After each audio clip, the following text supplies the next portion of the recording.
Salut, c'est Valentin, copywriter de LiveMentor, et aujourd'hui je vais vous parler d'un article qu'on a écrit, donc qui est pourquoi est-ce que tous les porteurs de projets devraient avoir une newsletter. En fait, quand on parle de newsletter, on pense bien souvent au mail de sa banque ou de son assurance qui nous parlent de leurs dernières actualités et des derniers résultats de leur entreprise. Mais en fait, ces choses-là ne nous intéressent pas, et des mails comme ça, on en reçoit des dizaines, une vingtaine par jour, et bien souvent ça finit à la corbeille ou dans les spams. Pourtant, la newsletter, c'est un outil qui est très puissant et qui est essentiel quand on monte un projet. Nous, toutes les personnes qu'on coach chez LiveMentor, on leur recommande tout de suite de créer une newsletter. Le gros avantage de la newsletter, c'est qu'elle permet de créer une relation directe avec ses abonnés. Contrairement à un abonné sur Twitter, à un contact sur LinkedIn ou à un fan sur Facebook, la newsletter, quand on l'envoie, on sait que cette personne, elle va recevoir le message. Alors que sur les plateformes que j'ai citées, comme Facebook, on est dépendant d'un algorithme qui décidera si oui ou non notre message sera vu. Donc la newsletter permet tout d'abord d'être sûr que son message est reçu. Ensuite, à la base, un email, c'est une discussion entre deux personnes. Et c'est là toute la puissance de cet outil. Quand on monte un projet, ce qu'on veut, ce qu'on cherche à créer, c'est une communauté. Et comment est-ce qu'on crée une communauté? En engageant une discussion avec des gens. Alors, quelles sont les bonnes pratiques pour une newsletter efficace et une newsletter qui génère de l'engagement? Parce que c'est ce qu'on va chercher à faire, c'est générer de l'engagement. Donc, soit une réponse à l'email, soit une visite sur un lien qu'on aura mis dans la newsletter, ou même l'achat d'un produit qu'on aura mis dans la newsletter. Donc, quelques bonnes pratiques. La première, c'est que quand on démarre sa newsletter, je pense que c'est important d'être simple et de ne pas chercher à avoir un template très élaboré ou mettre des couleurs partout, des boutons de tous les côtés, d'avoir 10 articles en même temps.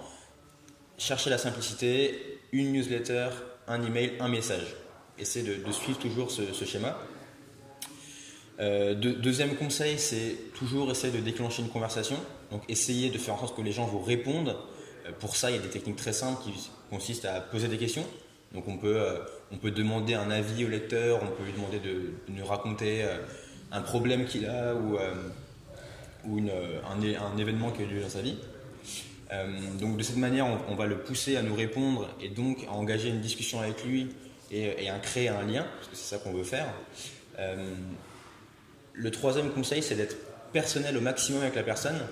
Quand on monte un projet, on n'est pas une entreprise du CAC 40 qui a déjà un énorme service marketing, un service juridique. On n'envoie pas son email avec l'adresse no-reply ou contact@sonentreprise.com. On envoie son email avec son prénom. Donc, nous, chez LiveMentor, on envoie nos emails avec le nom Alexandre de LiveMentor.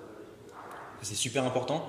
Il faut créer ce lien, et ce lien, il ne se créera pas avec une adresse contact ou une adresse générique. Il faut vraiment chercher à être personnel.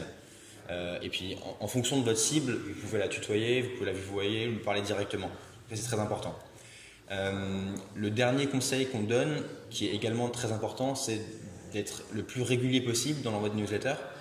En fait, l'objectif, c'est d'essayer de créer un rendez-vous chez le lecteur, se dire que tous les vendredis, à 8 h, il va recevoir la newsletter.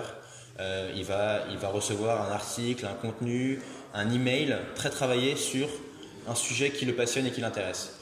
Nous, chez LiveMentor, on envoie nos newsletters tous les vendredis à 8 h et on parle des sujets liés à l'entrepreneuriat, à comment est-ce qu'on monte son projet, toutes ces problématiques-là auxquelles notre audience est inscrite, et donc elle s'attend à ce qu'on reçoive ces emails tous les vendredis. Donc on crée une connexion, on crée un lien avec eux, et tous les vendredis, il y a ce rendez-vous qui s'est installé. Alors abonnez-vous à notre chaîne YouTube, vous pouvez nous suivre également sur Facebook, on a un compte Twitter et un compte LinkedIn. On met tous les liens dans la description.